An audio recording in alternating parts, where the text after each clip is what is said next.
acá entonces, primero acá. Sí, acá empezamos primero.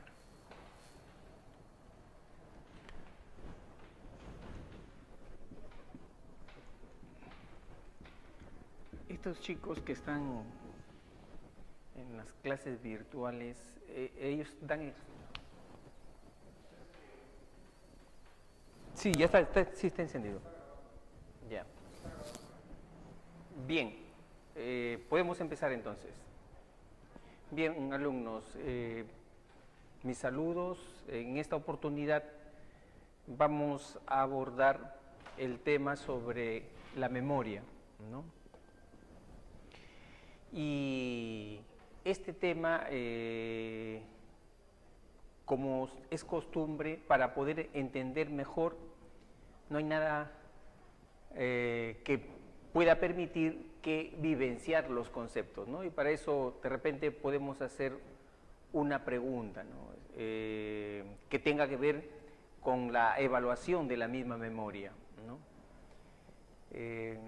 A ver, les preguntaría, por ejemplo, ¿no?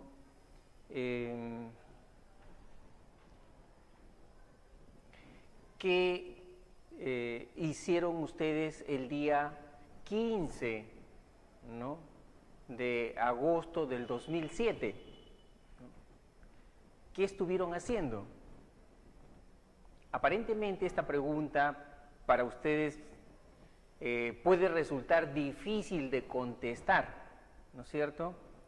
Sin embargo, la información respecto a ese día, ¿no?, respecto a ese día, ustedes la tienen almacenada en la memoria, ¿no? Lo que tienen que hacer es simplemente encontrar una pista, una señal, ¿no?, una clave. Y yo les voy a dar esa clave para que puedan capturar, ¿no es cierto?, esos recuerdos. Ese día, ¿no es cierto?, el 15 de agosto del 2007, se dio el terremoto de Chincha, Pisco y Nazca, ¿no? Con ese dato, con esa clave, yo estoy seguro que se van a acordar, ¿no es cierto?, qué estuvieron haciendo ese día, ¿no? Entonces, la memoria justamente trata de un proceso, ¿no?, de 3 etapas, ¿no?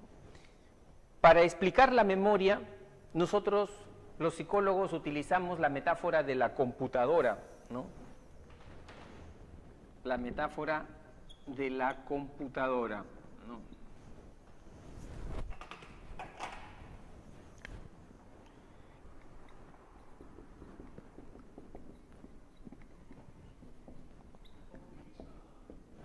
¿Negro?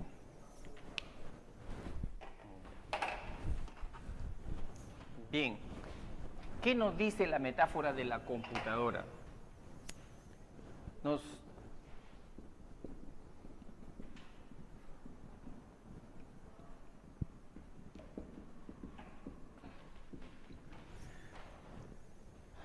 Nos dice lo siguiente, que la teoría del proceso de la información, ¿no es cierto?, que fundamentalmente es la teoría que aporta algunos conceptos, ¿no?, que la psicología los recoge para poder aplicarlos y entender la mente y entender el proceso de la memoria, ¿no? Y establece un símil entre las estructuras y los procesos del ordenador y la computadora con los procesos de la mente. Así como trabaja la computadora, el ordenador, ¿no es cierto?, igualmente también con esos mismos procesos similares trabaja la mente y la memoria humana. Por ejemplo, en la mente, en la memoria humana, nosotros tenemos una memoria de largo plazo. En la computadora, la memoria de largo plazo, ¿cuál es? Efectivamente, lo que ustedes están pensando, donde guardan todos sus archivos, el disco duro. Esa es la memoria de largo plazo. En la mente humana tenemos nosotros la memoria de corto plazo.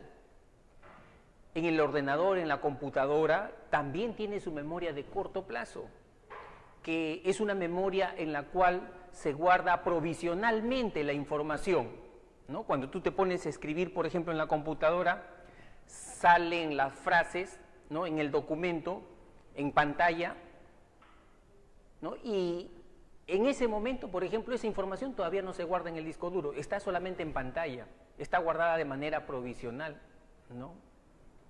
Esa es la memoria de corto plazo en la computadora, pero no se llama memoria de corto plazo, tiene un nombre. Y justamente esa memoria también, ¿para qué sirve? Sirve para ver la capacidad que tiene la computadora para procesar la información, ¿no? Cuando tú abres, por ejemplo, 4 o 5 ventanitas, ¿no es cierto? Estás trabajando con 4 o 5 ventanitas y esa memoria es de poca amplitud, el trabajo de la computadora se lentifica, ¿no es cierto? Se lentifica, ¿no? Pero si tiene mucha amplitud esa memoria, ¿no es cierto? Puedes trabajar con 5 o 6 ventanas y es rápido. ¿Cómo se llama esa memoria de la computadora que es provisional, temporal? Memoria RAM, así se le llama, la memoria RAM, ¿no? Y la memoria RAM en la mente humana es la memoria de corto plazo. Como ven, pues, alumnos, hay un símil entre las estructuras y los procesos del ordenador, de la computadora, y lo que pasa en la mente humana, en la memoria, ¿no? Por eso que, cogiendo esos aportes, ¿no es cierto?, de la informática, la psicología los ha cogido y esos conceptos y esas estructuras los ha aplicado a la mente humana. Y por eso que habla de la memoria de 3 etapas, 3 fases. ¿Qué es la memoria? La memoria es un proceso de registro, ¿no?, almacenamiento,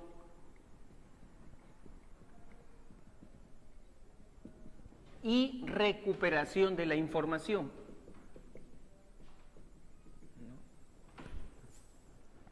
Son estos 3 procesos, 3 etapas que definen a la memoria, ¿no? Las personas que queremos tener una memoria eficaz, tenemos que establecer estrategias y técnicas que sean optimizadas en estas 3 etapas, ¿no? Miren, alumnos, ahora conocemos nosotros que la memoria tiene estos 3 procesos, estas 3 etapas.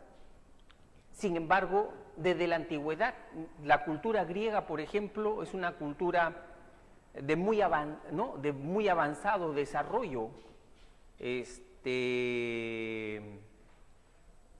Ellos, por ejemplo, se caracterizaron por ser un pueblo con personajes que utilizaban muy bien la memoria. ¿A través de qué? A través de reglas mnemotécnicas, ¿no? Es decir, ellos aprendían discursos, por ejemplo, de 2 horas de duración sin equivocarse. En las presentaciones teatrales tenían que recordar parlamentos, por ejemplo, extensos, ¿no?, sin equivocarse. Utilizaban muy bien la memoria, ¿no? Y justamente Platón, cuando a sus discípulos tenía que explicarle en qué consiste la memoria, él utilizaba una metáfora. ¿Cuál es esa metáfora? Él le llamaba la metáfora de la pajarera. ¿Qué significa la metáfora de la pajarera? Pajarera, pues, es una jaula, es una simple jaula.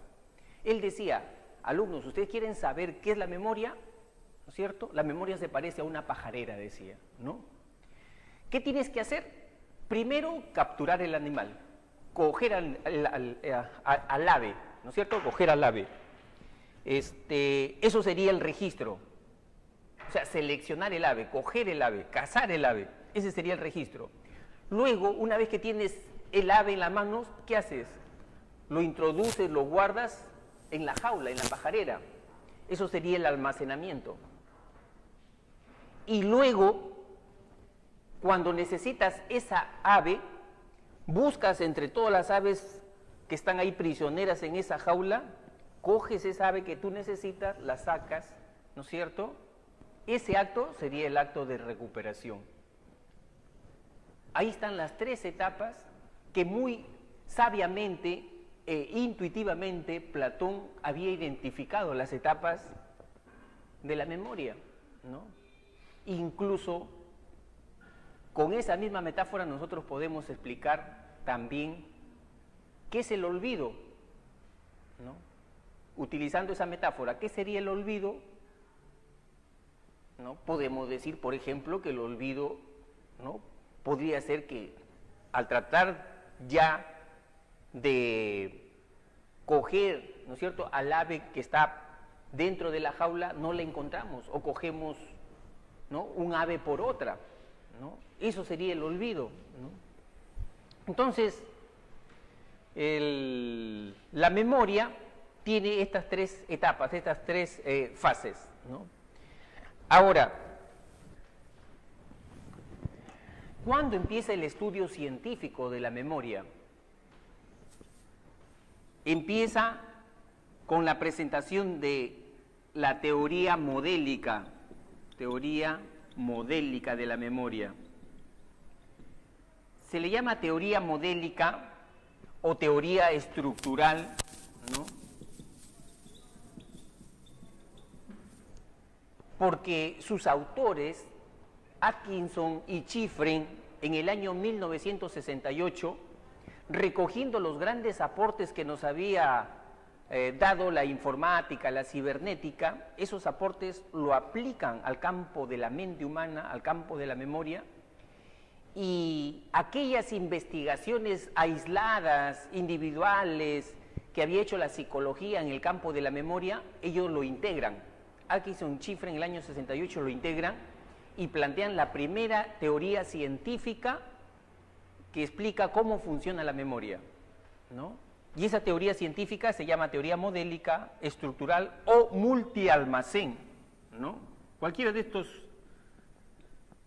nombres tiene esa teoría. ¿Y qué nos dice esta teoría? Nos dice que la memoria humana tiene tres grandes almacenes, tiene tres grandes depósitos, ¿no? Y nos explica que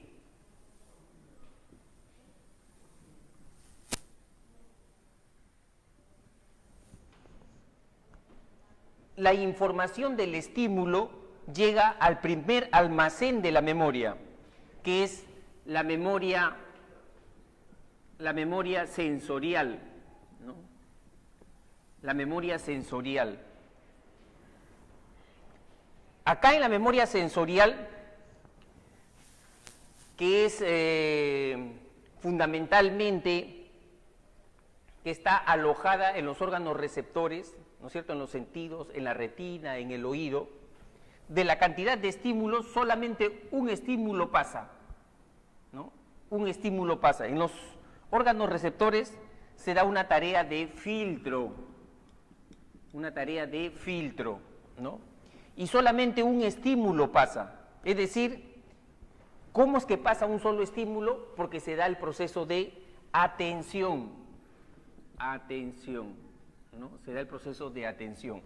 Es decir, si yo miro, por ejemplo, a un salón, ¿no es cierto? Si yo miro a un salón y estoy dando mi clase, yo en ese momento tengo una serie de estímulos que estoy captando de manera visual o auditiva. De manera visual estaré captando la postura de ustedes, la cantidad de chicos que hay en el salón, su vestimenta, su color. Sin embargo, de toda esa cantidad de estimulación, a mí me interesa solamente un estímulo. ¿Cuál es? Su semblante, su carita. Si me están prestando atención o no me están prestando atención.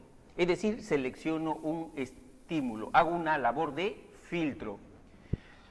Esa información, de repente por ahí me doy cuenta que hay un chico que de repente está un poco dormitando o se está distrayendo con el compañero. Esa información la paso a mi memoria, ¿no es cierto?, a mi siguiente almacén de memoria, que es la memoria de corto plazo. La memoria de corto plazo, ¿no?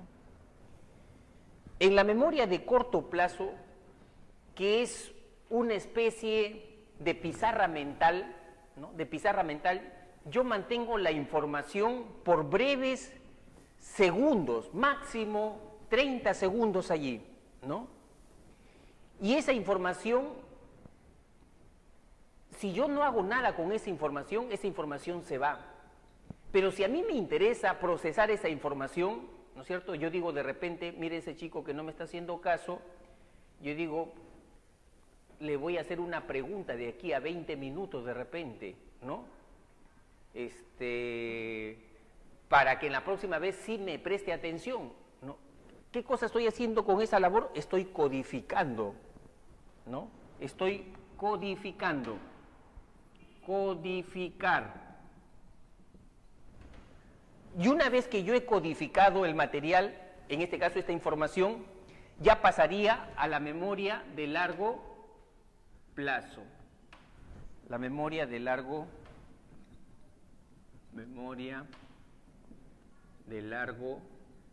plazo. Es decir, pasaría al tercer almacén, ¿no? Pasaría al tercer almacén. Y este es todo el proceso. La memoria, según la teoría del procesamiento de la información y la teoría modélica, es un procesamiento secuencial, es un procesamiento lineal, ¿no? Bien, y recordemos nosotros que uno de los primeros procesos cognitivos tiene que ver con la atención, ¿no? Y la atención significa seleccionar los estímulos. Tengo muchos estímulos, pero solamente me interesa un solo estímulo, ¿no es cierto? Esa es la labor que hace la atención, es un proceso consciente. En la parte final de su separata está el tema del olvido. Aprovechando justamente que tenemos esta gráfica, vamos a explicar sobre el olvido, ¿no? En la parte final está cuáles son los tipos de olvido que tenemos nosotros. El olvido, pues chicos, simplemente son fallas en el proceso de recuperación, ¿no? Si yo les dije, por ejemplo, ¿qué estuvieron haciendo en la tarde ese día 15 de agosto del 2007? Aparentemente en ese momento no encuentran ustedes la información. ¿Por qué? Porque no tienen claves, no tienen señales para poder buscar esa información, ¿no? Pero una vez que yo les digo o les dije que ese día fue el día del terremoto, entonces con esa clave sí es más fácil, recuperan la información, ¿no? Pues bien, en el olvido se dan dos clases, ¿no? Hay un olvido, ¿no? Un olvido de disponibilidad, ¿no? Un olvido de disponibilidad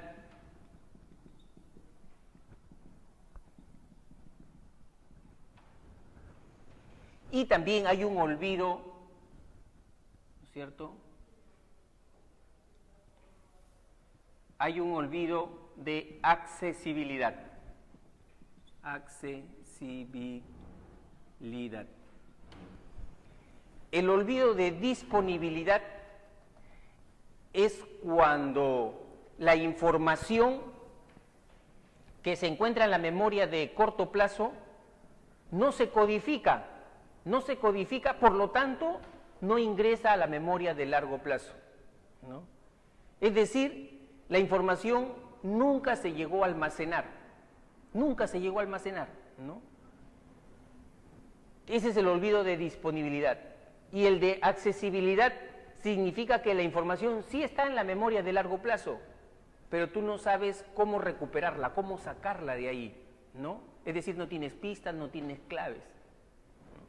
A eso se le llama olvido de accesibilidad. Bien,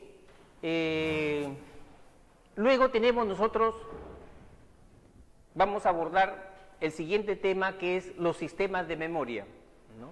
Los sistemas de memoria. Generalmente se considera que la memoria es un proceso cognitivo único, global, ¿no? Sin embargo, no hay un solo tipo de memoria, ¿no? Existen varios paquetes, varios sistemas de memoria, ¿no? Ustedes seguramente habrán podido apreciar, ¿no es cierto?, que hay personas, incluso alumnos, muy buenos académicamente, ¿no? Tienen un buen nivel de aprendizaje, de memoria, para recordar datos, fechas, conocimientos, teorías, ¿no? Sin embargo, de repente no son tan buenos para orientarse en una dirección, ¿no? A veces a esas personas los llevas a un sitio que no conocen, ¿no? Les das las referencias, ¿no? Y a la segunda vez tienen dificultades para llegar todavía.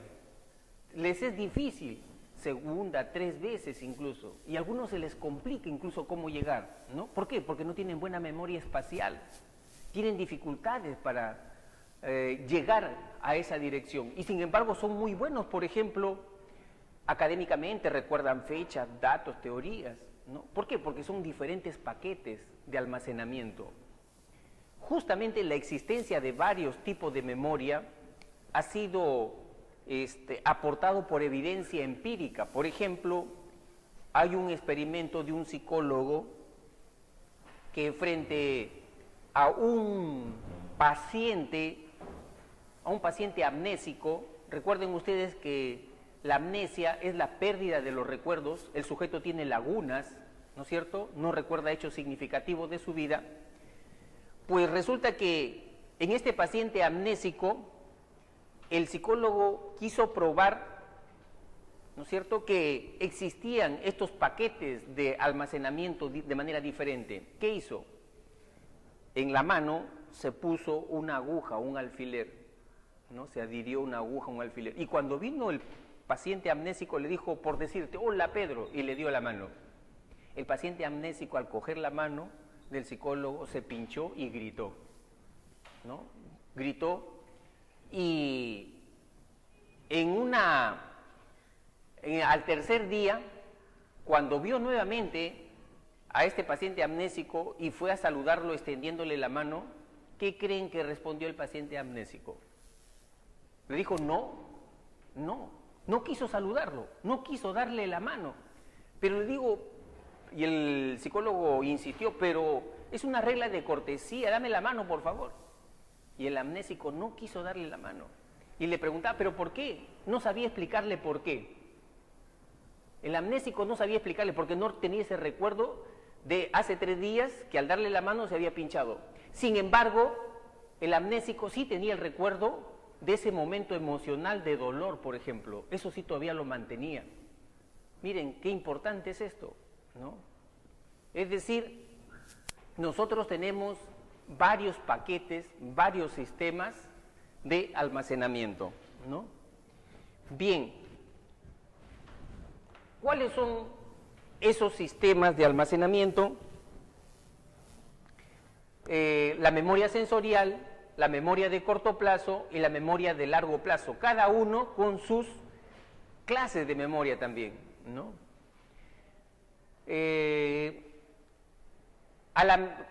Vamos a ver las denominaciones que tiene cada una de esas memorias. Por ejemplo, a la memoria sensorial también se le llama almacén de información sensorial, AIS, ¿no? Así también se le llama.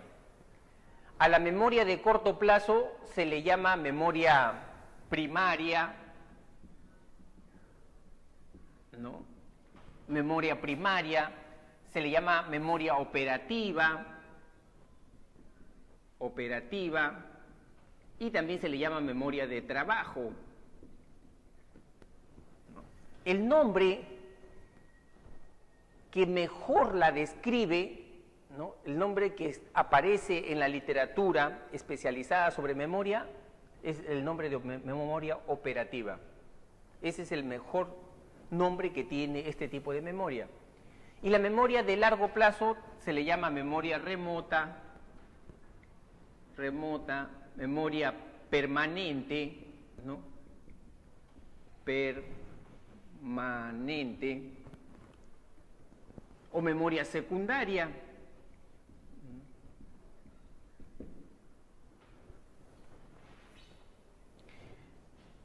¿Qué tipo de información mantiene cada una de estas memorias? La memoria sensorial capta todo, ¿no? La memoria sensorial capta todo, estímulos relevantes o estímulos irrelevantes, ¿no? Entonces, acá capta estímulos relevantes e irrelevantes. Es decir, capta color, forma, líneas, pero los capta en manera bruta, no sabe qué cosa es. Es como si tomara una fotografía y en la fotografía sale todo el estímulo, pero la memoria sensorial no sabe qué es lo que ha tomado, ¿no es cierto?, ha captado esa fotografía, ¿no? Entonces, en cambio la memoria de corto plazo y la memoria de largo plazo sí capta estímulos significativos, ¿no es cierto? Ambos captan estímulos significativos, ¿no? Significativos.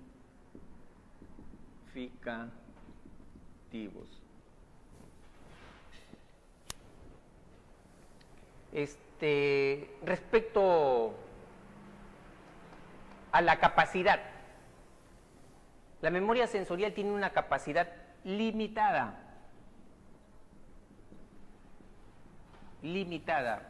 ¿Por qué decimos que tiene una capacidad limitada? Porque puede almacenar la información en los receptores máximo 0.5 segundos, ¿no? De 0,1 a 0.5 segundos, ¿no? La demostración de la memoria sensorial, alumnos, ya tiene mucho tiempo, ¿no? Mucho tiempo. Vamos a hacer de repente un experimento, ¿no?, para que ustedes vean que existe la memoria sensorial. Es decir, nosotros captamos la imagen de un estímulo o de un contexto, de una situación, y esa imagen queda retenida, ¿no es cierto?, en los conos y en nuestros bastones de nuestra retina hasta 0.5 segundos, ¿no? Miren, acá les he traído yo un lápiz para que puedan visualizar, ¿no es cierto?, una ilusión, ¿no? Una ilusión que esta ilusión es posible porque yo voy a jugar con su memoria sensorial, ¿no? Yo tengo acá un lápiz, ¿no es cierto?, un lápiz de madera, y este lápiz de madera va a tener para ustedes la ilusión de que es un lápiz que se dobla, ¿no? Es un lápiz que se dobla.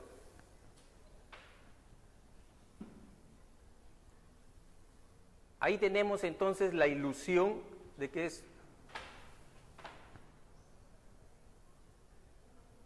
un lápiz que se dobla, ¿no es cierto? Un lápiz. ¿Por qué? Porque yo estoy jugando con su memoria visual, memoria sensorial visual. ¿Qué estoy haciendo yo? Yo estoy haciendo dos movimientos simultáneos a la vez. Con los dedos muevo para arriba y para abajo y simultáneamente la muñeca para arriba y para abajo, ¿no es cierto? Y va teniendo la ilusión de que es un lápiz que se va doblando, ¿no? Es un lápiz que se va doblando, ¿no? Entonces, en el caso de la memoria de corto plazo, la capacidad que tiene es respecto a la amplitud. Hay un número que se le conoce con el nombre del número mágico, de 7 más menos 2 unidades de información, ¿no? La memoria de corto plazo, acuérdense, alumnos, es como una pizarra mental, ¿no es cierto?, como un borrador mental.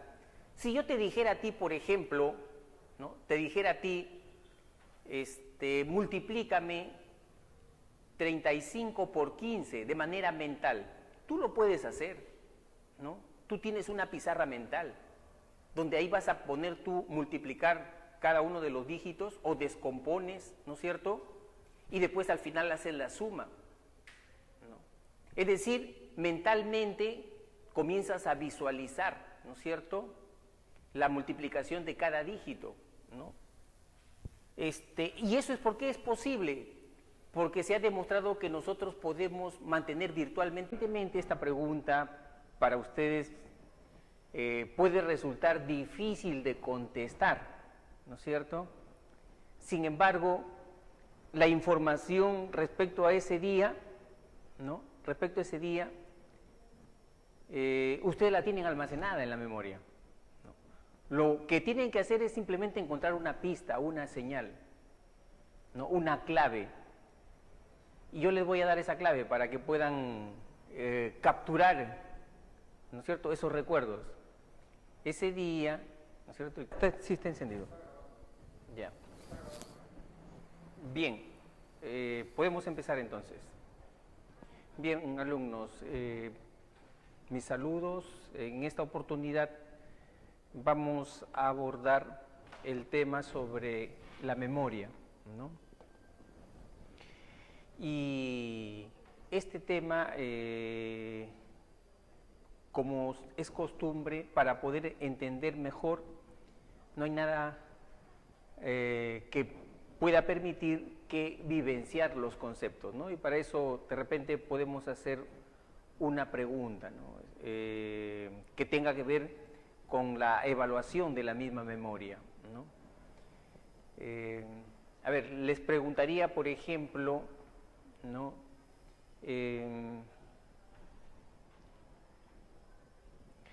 ¿Qué hicieron ustedes el día 15, ¿no?, de agosto del 2007? ¿No? ¿Qué estuvieron haciendo? Aparentemente.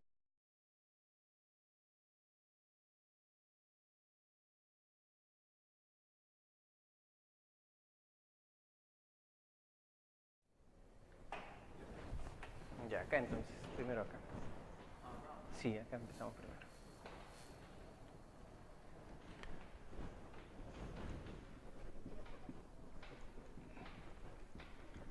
Estos chicos que están en las clases virtuales, ellos dan... Sí, ya está. El 15 de agosto del 2007 se dio el terremoto de Chincha, Pisco y Nazca, ¿no? Con ese dato, con esa clave, yo estoy seguro que se van a acordar, ¿no es cierto?, qué estuvieron haciendo ese día, ¿no? Entonces, la memoria justamente trata de un proceso, ¿no?, de 3 etapas, ¿no? Para explicar la memoria, nosotros, los psicólogos, utilizamos la metáfora de la computadora, ¿no? La metáfora de la computadora.